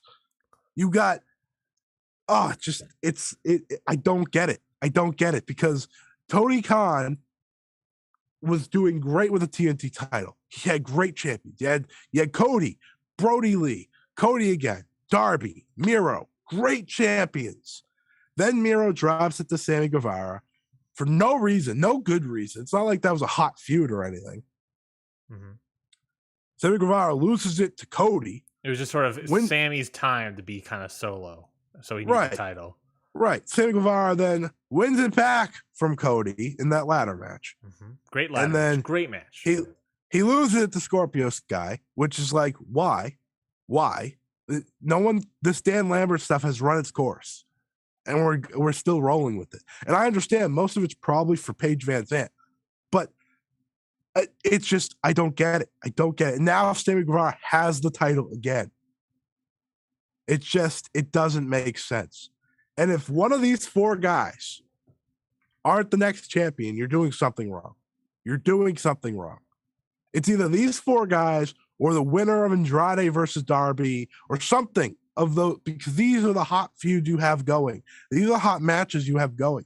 Team Taz hasn't been on Dynamite in months. Yeah. Yet their first chance back on there, they steal the show. Hook's making his debut on Dynamite next week. Team Taz is great. Keith Lee and Swerve are great. Maybe they should be tag team champions. You know, if you don't want to make them TNT champions, make these guys tag team champions. Because guess what? Jungle Boy and Luchasaurus, they aren't doing too hot either. I know who's winning those titles. It's FTR. It's not a question. You have to give it to FTR. They're the hottest act in the damn company right now. But I'm just saying, what happened, Tony? You were only doing this with the women's title. Now it's all of your titles. It kind of sounds like what we kind of spoke about a couple weeks ago, that I don't know, it seems like the guy's attention has been sort of shifted to booking another territory, and he's booking it better. And you know, maybe there's some sketchy decisions with the whole Satnam Singh situation. A lot of S's there, but there's this sort of idea of just like, he has a lot of titles, he has a lot of new people, and now he has to revitalize this other promotion. So he has a lot of. It's not. It's not. I don't know what the opposite. 1 second, I'll be right back. Sure. He's got to take a break from the rant. I get it. It's not a situation where it's too many cooks in the kitchen. It's just he has too many ingredients, as it were. He's got a lot of new people that he's still trying to put over. You know, we haven't seen Miro in forever. Brian Cage, he kept him and then put him on Ring of Honor. Still also haven't seen him since. I haven't heard about these Tully guys. He's in the process of hiring new guys for AEW / Ring of Honor. So he's, and part of it is also he's doing all of this Ring of Honor stuff so that he can eventually sell. You're taking off your jacket, I understand. I got fired up. He's putting on these Ring of Honor matches so that he can eventually. No worries. He's putting on these Ring of Honor matches so that he can eventually sell the idea of a Ring of Honor show to someone. And part of the big problem is he's probably going to try to keep it in the Turner family or Warner Media Discovery family. You have to sell it to them. So you do the Satnam Singh thing to try to win them over some favor as well. I get that. You get some points on your end so you can try to cash them in later. It was terrible. It was terrible. But if it makes the executives happy, then maybe it's worth it in the end. You know, it's one of those, you eat your loss there. My problem with that, right? Yeah. One, you have that great match. Suzuki and Smojo beat the snot out of each other. Yeah. They chop and chop. Real New Japan style match. Yeah. But then you do the lights out, and it's all for Jay Lethal. Jay Lethal's led faction. And you're like, come on, man. On a Ring of Honor storyline, I mean, how much of this is a general question. I think it's actually pretty high is the answer. But how much of the AEW audience is paying attention to the Ring of Honor? I mean, is it? I imagine it's pretty high. It's probably at least 50%. Obviously, I would easily say at least 50, but I imagine it's also still pretty high. And you have no choice if they're on your TV. Yeah, I mean, he's kind of trying to get the AEW audience into Ring of Honor. Every Ring of Honor title has now been defended on AEW television, except for the women's title. That is true, which is currently held by one Impact wrestler. So, well, half of it. Yeah. We haven't seen the person that won the interim one on AEW once. I forgot. Yeah, I like I said when you were stepping out, it's the idea of it's not too many cooks in the kitchen. It's just I have too many ingredients and I'm trying to make something, and trying to use Yeah. all of them. And it's. I mean, some stuff is overshadowed. You're gonna use stuff better. I don't know. It's. I think it's a tough move right now. I don't think it's all of Ring of Honor's fault. No, I don't think so either. I think it's the issue of there's multiple people that are in here company. You have a billion titles. You're still bringing new people. You're trying to get this brand over and sell it to a TV show. There's way too much happening, I think. Well, I think your tag titles have suffered dramatically from this title reign. Am I allowed to say anything about that? About Jungle Boy? About his tag team title reign? We have to be fair though. It wasn't just from him. The Lucha Bros unfortunately had a terrible reign. They had a bad title reign. They had bad matches with FTR. They weren't good. They weren't great like they should have been. They probably would be now, honestly, because FTR has found their groove and it would be different. That's true. But I think that was just like the start of people like realizing, okay, this is weird, because the Young Bucks had a great title reign. Now this is weird. And then they got to Jurassic Express. And that just, the combination of the Lucha Bros reign kind of ending prematurely with what wasn't all that great of a match from what I remember, to the point that Jungle Boy and Luchasaurus. Not only that, but that was the match where Phoenix got injured in. Yes. So, and there was still at the time, and still kind of now, was that a planned finish, or was that they changed on the fly because they knew Phoenix was going to be out? And here's my thing. Luchasaurus, I'm sorry, we've kind of moved on from that.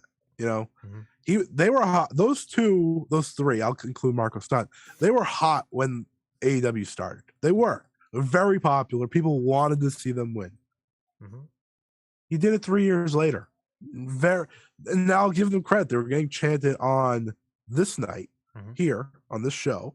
They had a good match, but they're kind. I don't want to say they're dead in the water, but Jurassic Express has run its course, and now they're your champions. It's run its course because we're not talking about them as a tag team. We're talking them as Jungle Boy and his tag partner. Yep. The focus is not on a tag team, which FTR is. It's about a tag team.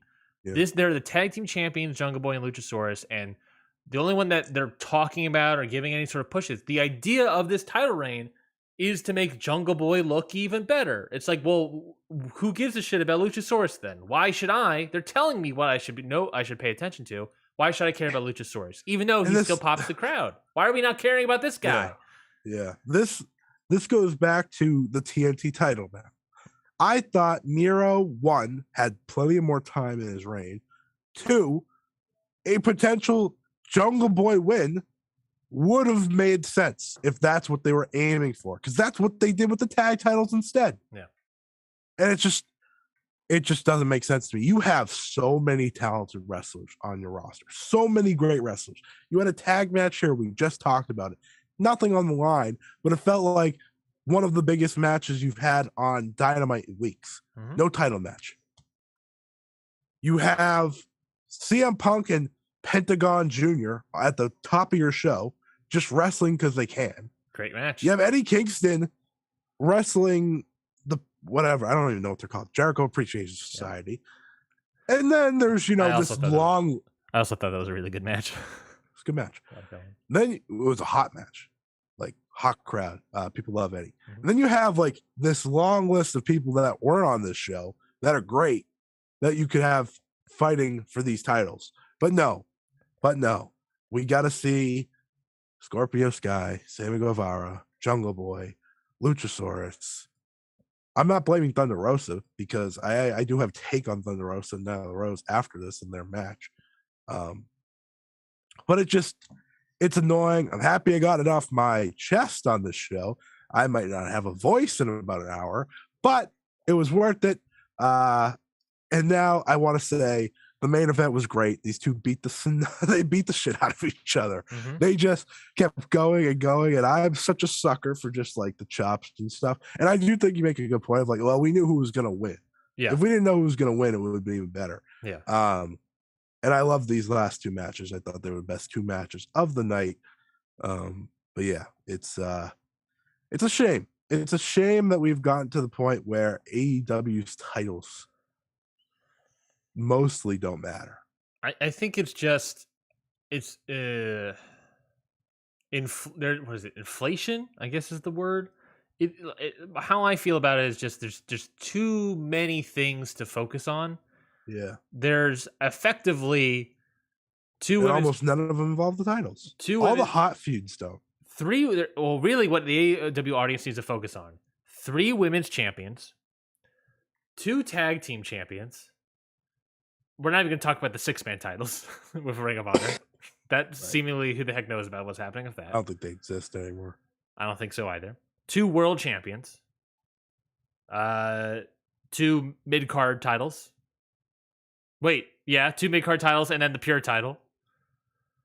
Am I forgetting anything? I think that's it. We're talking about 10 titles in this promotion. I mean, the AAA tag titles are getting AAA tag titles?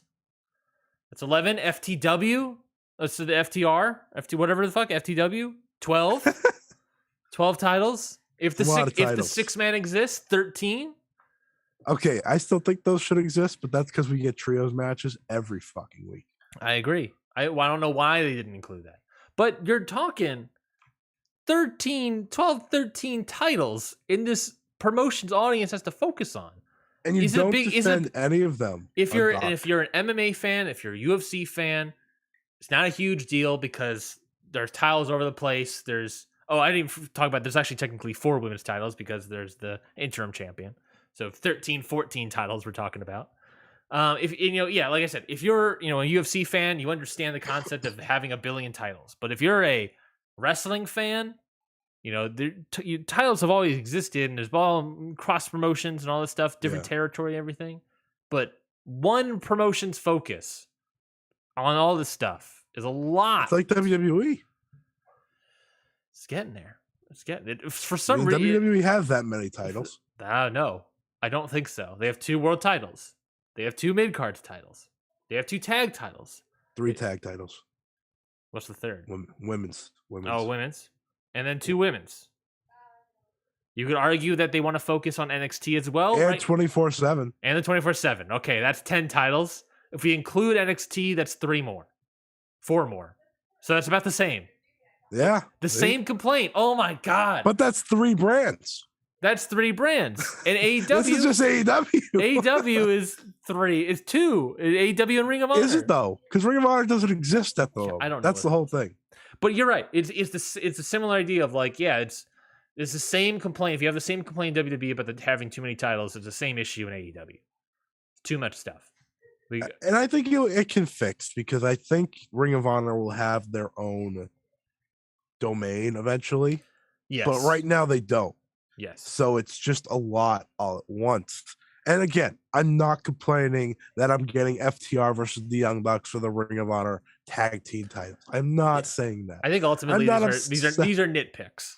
Right. I'm not upset Samoa Joe versus Minoru Suzuki is happening for the Ring of Honor television title. Of course not. Great match. That's not what I'm saying. What I'm saying is you have all these titles and you have all these other stories going on. And almost everyone with your titles are either uninteresting or not being used.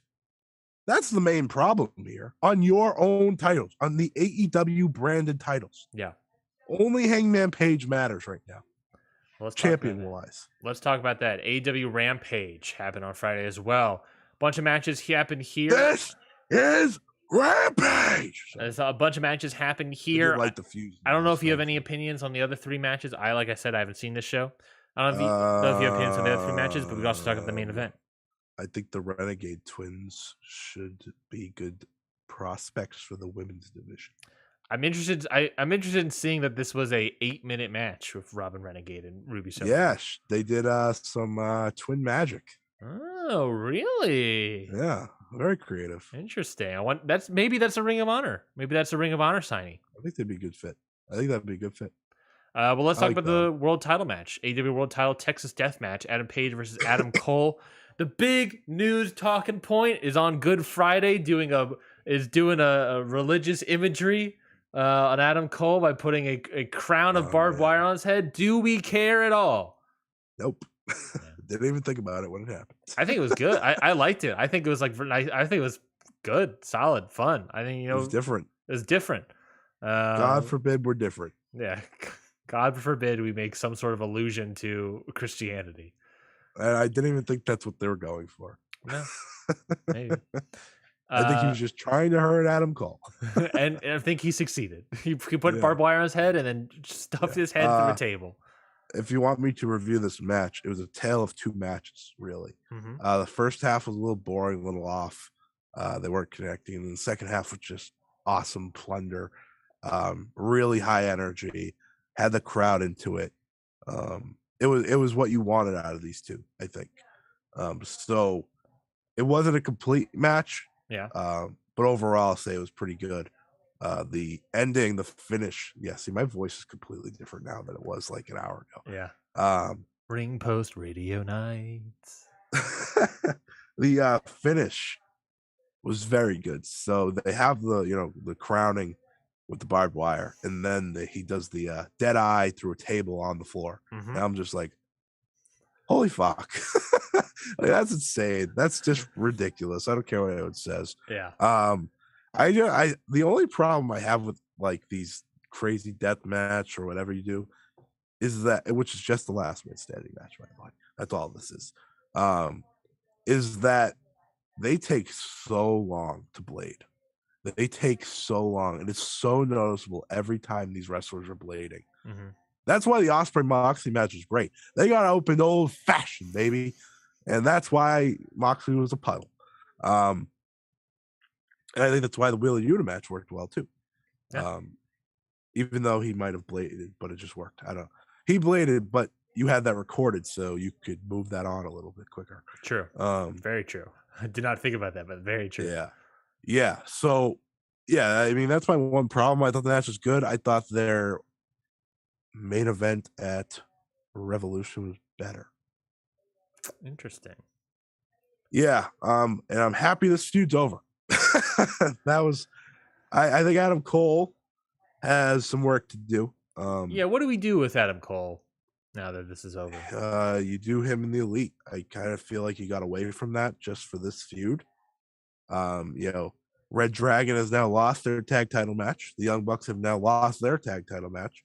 So now I think if Kenny is anywhere close, which I have no idea, you start to tell that story again, because that's probably the direction. Yeah. And I think you need to have Cole kind of not be removed from Red Dragon, but you need to kind of get him out of the Undisputed Era character a bit, because he's still that. He's exactly that. And that got stale, I think, a while back. So I think there's some ways to go with Adam Cole. I love Adam Cole. So, like, I'm not saying you need to completely repackage him or something. That's not at all what I'm saying. But he does need to find something different, because I think this feud showed that he's a little off in AEW. Yeah, he's still, I mean, kind of what he's still fucking over like Rover. He's over like Rover. He's doing the Undisputed Era gimmick, which, look, it worked. It got him over. It's all it worked. But I agree with you, is that, like, one, this is a gimmick that was in the losing show. So it's kind of stale here already. It's a gimmick he's been doing kind of basically forever. Right. Gets him over, so maybe who cares? But also maybe we need something a little bit different. Not too different, just a little bit different. No, yeah. Get him into New World. In the way you wrestle matches too wouldn't be bad. And that's the other thing, is that I was gonna say is that, there's also the idea of WWE stink. That guy had huge amount of WWE stink on him, and now we're trying to figure all of that out. So I don't know. You know what I mean? I just don't know. He's got to. It takes time, and I think a match with Kenny Omega could help. That could certainly help. You need someone to help get that stink. Because Kenny Omega ain't playing your match. No. He has his own match. And that's also the thing, is that when they had the Revolution match, people talked about it, saying it was a great NXT TakeOver main event style match. So it's like we're doing Adam Cole stuff all the time. It's like, the moment we start taking him out of that a little bit and getting out of the WWE stuff, he starts kind of faltering a little bit. And I think that's probably why I like the ending of this match a little bit better, because it was not very NXT. It was plunder, so like you couldn't do that. Well, let's talk about AEW Battle of the Belts. You kind of already talked about it. There was, of course, my fucking rant. The Sammy Guevara versus Scorpio Sky in a TNT title match. Sammy Guevara, your new 3-time TNT title champion. Paige Van Zandt got the loudest cheer of anyone in this match. Did she ran down to did the you think side. Paige get opened up? I think she did, yeah. I thought he did. Ethan Page did, yeah. He did. He had like blood all over his face. I don't know from what though. Ring of Honor World title match: Jonathan Gresham versus Dalton Castle with the boys are back. No. You got to say how Sammy Guevara turned heel. I didn't watch the show, so I don't know. I'm just going. Oh, well, you skipped right through it. He low blowed Scorpio Sky, then hit the thing, the knee thing. Oh yeah, pinned him. Okay, so he's officially heel. He's officially heel. They're going heel. I know you just going. He's officially. He just turned heel, right? Yeah, sure. So now that he's officially heel, you already gave your rant, so I'm not going to ask you how you feel about it. No, I'll give you my answer. You turn Ricky Starks babyface, you give him the fucking title. That's what you do. What about Miro returning? I don't know. I don't even know. I'm not as big a Miro guy as everyone, but like I would be fine with him winning the title again. I don't want to keep juggling it between 4 people. I want it to someone new. It's time for someone new. Amazing point. That's an amazing Maybe point. Malachi Black. Remember him? I don't know if people remember him. He's feuding with Fuego. Remember Pac? I know no one remembers him. You know, Ricky Starks, Swerve Strickland, Powerhouse, Keith Lee. You have talent. Phoenix, Penta. Must I continue with people that are better than Sammy Guevara and Scorpio Sky? Because I will. I'll keep going. That's a lot of ideas of like, yeah, that's a great point. Is that part of the reason why this TNT title feels so stale is that even with the inclusion of Scorpio Sky, which is a different person, but it didn't work and it just made things worse, I would argue. Yeah.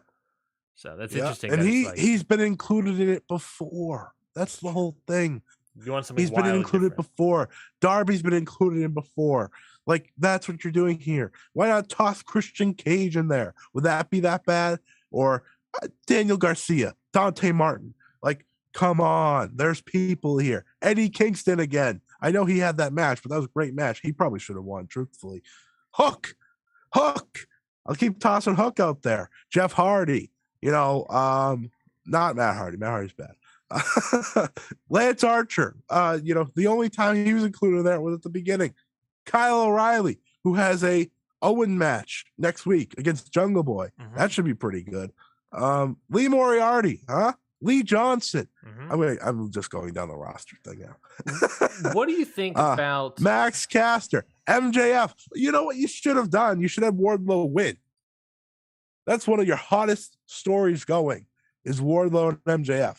Imagine the story you could have told with Wardlow winning, but MJF actually having him under contract. So that's actually his belt. He takes the belt and Wardlow's, you know, whatever he's doing, and then you bring him in. That was possible too.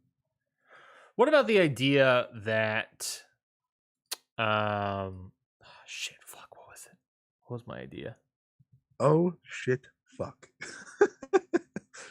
I don't remember. I lost it, folks. Well, let's continue on. Battle of the Belts. Ring of Honor. Wheeler Yuta. Sorry.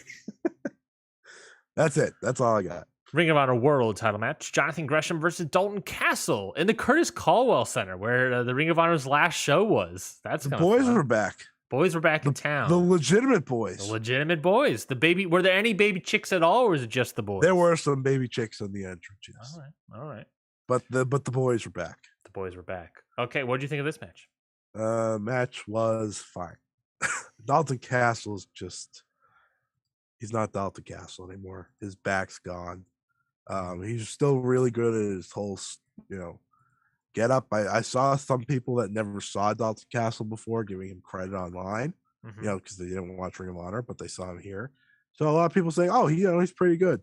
And then I saw other people being like, man, I mean, his back shot, so he's not the same. But Yeah. Match was okay. All right.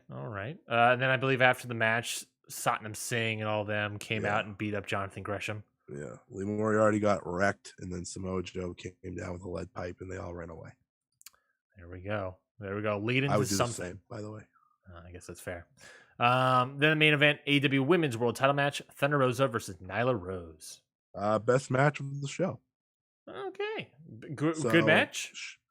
I thought it was a pretty good match. Well, probably their best women's match in a little bit, which they don't have tough competition. I'm sorry. That was pretty good. They had a few spots there where they're a little off, but seeing that my expectations going into this were like, whatever, because they didn't give me a reason to care on. They didn't give me a reason to care on TV besides Vicky Guerrero getting hit in the face with a cake. I believe Nyla was hit with the face. Sorry, I really didn't remember what happened. I didn't pay attention because I didn't care, because they didn't give me a reason to care. But Thunder's a star. No matter what they do, she's still a star. No matter how much they don't include her, she's still a star. I thought she shined very. What? No, I just thought that was funny what you said. no matter what they do, she's still a star. Yeah, she's still a star. And I thought Nyla was a good first opponent. I mean, she's usually the first opponent, so she doesn't really have a choice there. But it was a good match, and I mean, get Thunder Rosa a good opponent, please, for what's it called? Double or Nothing. That's right. I think that's also part of all of this sort of AEW conversation, is that ultimately Double or Nothing's around the corner. So I wonder how much of this is just kind of over a month, spinning our wheels, trying to get into a sort of battle of the belts. We do this. Well, we know our main event of Double or Nothing. Well, yeah, it's not announced, but we know what they're going to do. It's going to be Hangman and Punk, clearly. That should be great. I do believe that will be great. Which again goes back to the conversation that the world titles are fine. They're probably going to do FTR and Jurassic Express. Based off of what they did on Wednesday, which that's good too, because you're probably going to crown new champions and we can move on from Jurassic Express. Yep. I have no idea what Jade's going to do because we've had to suffer through this Marina Shafir stuff. It feels like it's probably going to be Marina Shafir, but I wonder if after Wednesday night they might change their tune. I'm pretty terrified. Oh no, it's not Marina Shafir. They're doing that match on Rampage next week. What? Yeah, really? Announced that. Yeah. We have a good match coming up on Wednesday, though. Nice old style classic. If you didn't hear about that one, I haven't heard anything. Well, Dustin Rhodes versus CM Punk action. Nice little old school match right there. That should be probably a lot of fun. That's solid. That's a solid match right there. I'm liking that. Yeah. What else do they probably have? They'll probably do Sammy versus something, Lambert, and it's just gonna be a shame. Maybe they'll do the tag match there. Maybe they won't do the title match. Maybe they'll do Paige Van Zant and Sky or Paige. I think they'll do Ethan Page. So do Ethan Page Van Zant versus Ty Conti and Sammy Guevara. Which would be another pay-per-view where the TNT title is not on the line. It just furthers the point of why do they need the TNT title in there at all? They don't. Yeah. It's a shame. It's a shame because now you're going to have a bunch of like random matches on there that are going to be great, but they're not for titles. Right now, before whatever we do. Yeah. I do want to do a Cinderella rundown. It'll take me like 2 seconds because I remember everything. Do we have a? Let me see if I can find. We have our semifinals set. Okay. All right. So I will go through that for us. Don't look at the spoilers. I want to surprise you. All right. What I was saying was, do you think the Ring of Honor World Title is defended at AEW Double or Nothing? At this rate, yes. It would make sense to start setting that up. It will probably be Jay Lethal versus Jonathan Gresham. I mean, right? There's never seen that before. There's a chance, I would say, that they run a Ring of Honor show. Well, yeah, I think there's a chance they run a Ring of Honor show. I don't know if they necessarily will. What I was going to say was that there's a chance that instead of making it the world title match, also in case they do an actual Ring of Honor show, they could do Samoa Joe, Jonathan Gresham versus Satnam Singh and Jay Lethal. Yay. So I think they're leading that direction as well. Just great. So we'll see how that rolls on. Here I am on the edge of my seat. Well, let's talk about Stardom. You got Stardom, Scotty's Cinderella corner as he's dying his final breath. So they uploaded all of the matches. I only got to watch one. They happened today, but they did upload all the Cinderella matches immediately. Mm-hmm. So shout out to them. I'll probably watch them all after this, but I already know the results. So why not say them? So if you are listening and you don't want to be spoiled, get off the stream or skip forward about a minute or 5. Yeah. Skip forward 5. Dude, yeah. 3 and a half. Sure. All right. So here we go. So our second round and quarterfinal matches that we had going in. Actually, we had a big mess. Never mind. Our second round matches that remained. Mm-hmm. Saida versus Mai Sakurai, Natsupoi versus Nagi Sayaka, Julia versus Koguma, and Mayu Iwatani versus Saki Kashima. Saida defeated Mai Sakurai. I know, big shock. By the way, the Korakuen Hall absolutely rocking for this show. They made noises. They made noises. The fans made noises. Yeah, they made noises. Not for this match. But I did see a clip that they made a big noise for a certain match, at least. Natsupoi defeated Unagi Sayaka, officially signing her way to the semifinals. All right. Yeah. I like that. Yeah. I'm liking that. Well, I love Natsupoi being in the semifinals. She's great. Yeah. Koguma defeated Julia to go to the quarterfinals, not the semifinals, to the quarterfinals. Tough for Ryan. Everyone else is happy that Stardom. Tough for Ryan. Julia has very tough for Ryan. and then the final second round matchup. Saki Kashima defeated Mayu Iwatani in a whopping 17 seconds. What? I'm sorry, sir. What was that? Yeah. 17 seconds. Was it the pin? They posted the entire match on Twitter.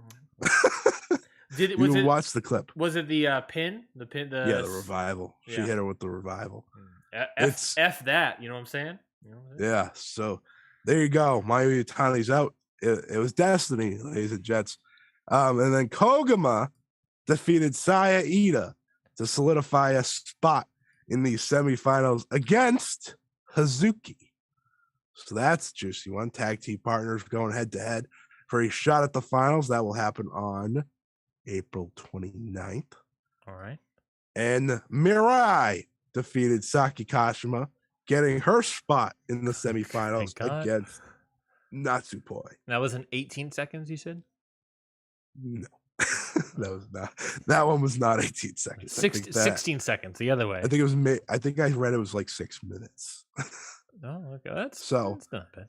So there you go. Mirai versus Natsupoi, Koguma versus Hazuki. I think the final kind of feels like a Hazuki Mirai setup, but I wouldn't complain if Natsupoi got there. There's no shot Koguma's winning. I think Hazuki makes the most sense, and that's not just because of my feelings towards Koguma, but I think also just we talked about it when the tag team title switched. Is that it feels like a perfect time for Hazuki now go sort of that World of Stardom title. So Hazuki makes sense. And she could win it. Winner. Right now she could easily win it. Mirai is a sexy option there just because of the push they're giving her. What if she did win? She also has gotten the fans to clap to her theme music, so she's actually the most over person on the show. That's possible. And then Natsupoi is just a great wrestler, so I think. Shout out Soul Warrior. Natsupoi and Hazuki would be good. Mirai versus Hazuki would be good. We're gonna get a good final no matter what. Yeah. It won't be the main event of that show, so there's that. What's the main event of that show? Shuri versus Jamaica for All the World of Stardom title. All right, cool. No complaints here. Last year, that was the same show that Shuri and Utami broke the world. So do you think it'll happen once again? No, I don't. No, I think Jamaica's great, but I don't think I don't think they're gonna just have the match that makes everyone watch Stardom. Yeah, no, I don't think so either. Well, Ring Post Radio Nights have drawn into its conclusion. It's time for us to go to bed. If you're listening to it, nights. It's now officially nights. I'm fresh out of grape juice. I'm freaking out. I actually have to start making dinner. Yeah. So we appreciate everyone for listening. We thank you all of your kind match of the week, Ryan. Match of the week, man. What am I gonna say about match of the week? I don't know. That's probably why I asked you. Really. The only match of the week I have is the Suzuki, the tag match from from Dynamite. Because we talked about it. Yeah, that's the problem. I don't recall any other matches we have not talked about, nor have I seen. I've been sort of still catching up on the collective and everything. Maybe just stop watching. No, I'm at the point where I'm still watching it. Like I want to watch World and Lucha. I want to see that show. And so I gotta watch it. Yeah. Oh wait, did I see it? I don't know. I saw 2 matches from it. All I saw, I think, was all I've seen the past week was NXT and Dynamite. Because NXT, I don't know why I keep watching it, but I have free Wednesday morning at home, so I just watch it. Because I can watch all of it and skip it all real quick and watch all of it right before I go to work. So if I want to say something from that, I'll say the Gauntlet match from NXT. Pretty good NXT Tag Team Title Gauntlet match. Put over some cool people. It it was a good time to do that Gauntlet match because you had the MSK situation, you had the Imperium situation. So it was a good way to reestablish the tag division and say, we're not shit. We're in SOL. I would say they're not SOL. They're not shit out of luck. I would think it was a good idea to reestablish it. Be like, actually, we got some stuff in there. Did the Creeds go from beginning to end? Is that what the story was? And then they lost? Yes. That's a good story for them. But they had some good stuff in between. Well, that's the only story that NXT does anymore. So you were telling me you didn't watch NXT Level Up? No, I did not. I did not see the debut of one Roxanne. Roxanne. Da, da, da, da. I don't know the song.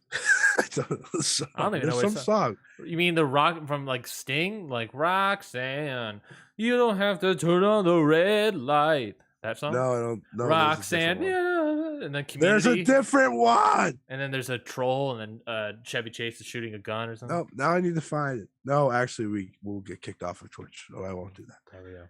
Your match of the week, sir. My match of the week is Kento Miyahara versus. Oh no, he broke. Takuya Nomura.